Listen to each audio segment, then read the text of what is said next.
Hello folks, how's it going? Happy 2024. I'm back again here with a MIDI for live device. This is going to be quite simple but quite handy if you are in the needs. I'm talking about to turn pages in sync triggered by a MIDI note coming from your Ableton session. That's quite simple. The fact is I'm preparing a solo set concert and I'm going to play some MIDI keys. And I need to turn pages and one extra MIDI controller, so I want to trigger automatically the pages when I need it. So let's jump right in. This is the device. Let's take a look. So yeah, quite simple. It is showing a sliced PDF. We're going to create a new MIDI track. And in this new MIDI track, we are going to drop in a new max instrument. We're going to do the basics, set this up to be open in presentation mode. Here we are. We're going to divide it in 3 separate models. Populating a U menu, individual PDF. Menu, auto-populate 1. Great, then we're going to load mesh path for the object dispatcher. But before, we're going to save into a specific folder. And this folder is the level where we want to search a folder containing the individual PDF.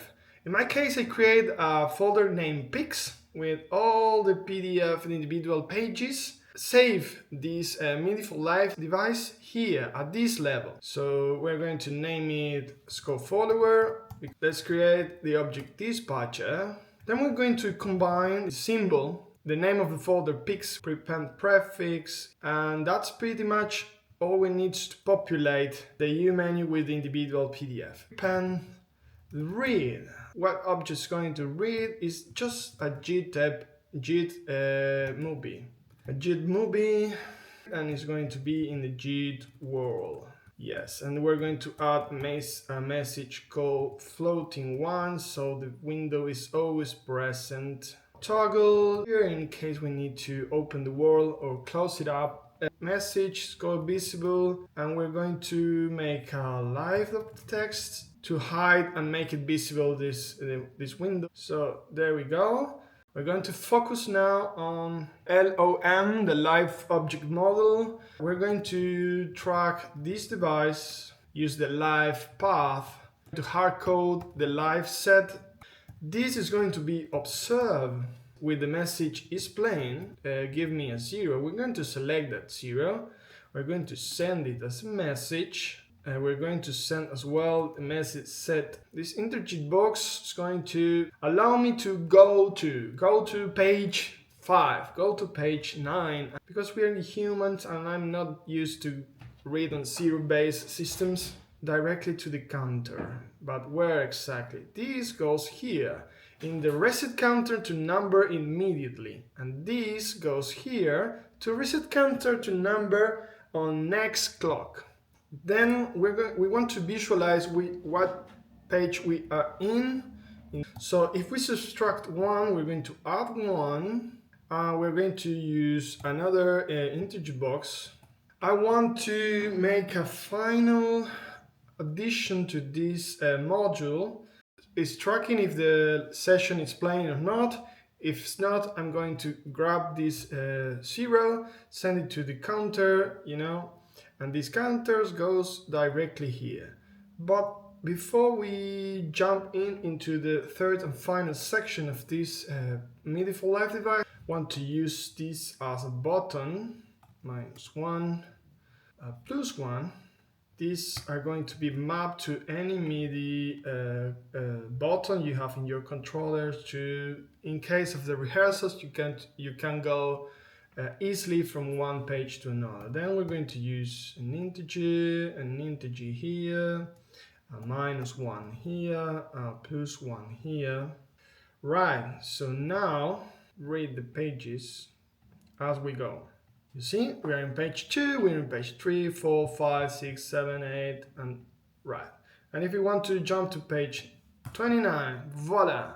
Let's use this MIDI in for the third and final part. This MIDI in is going to send info to the MIDI pass object, detail slice, we need to rip off some specific information, actually the MIDI note, and then we're going to use finally a one bank. This one bank is going to be matched with a Del 150 just to avoid undesired double triggering here, sorry, and this goes here directly. It's selecting actually the MIDI note, which is going to fire automatically the turn pages. So I put it 0 because it's the C-2 note in Ableton. In case you need, let's put it a MIDI note to fire. Funny. Put it some makeup to this patch. Set this up to be ready to go. Let's give it a try. Here we have.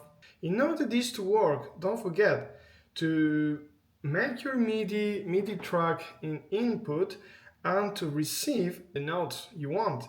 In my case, I'm receiving 35, which is named click, which contains a click track. And inside of this click track, as you can see, and this empty slot is my MIDI, my trigger note, which is C-2. This C-2 is a note 0 and is the note we want to select to trigger. So double stop is going to trigger 0, jump to the page 0. Now we're going to see this device turning pages automatically in sync with our session. There you go. There you have page 1, and then we're going to receive page 3 in the right moment. So there you go, page 3, so on so far. So you can go full screen with this and play nicely and show that the page are going to be turned in the right moment you need. In the case you are rehearsing and you need to put some notes on your PDF, you just go to the main folder and you just go to page 0 or 5. And you need to put some notes here, just edit, then just save it, and whenever you hit page 5, it's there, your notes are there. So pretty handy, isn't it? Cheers!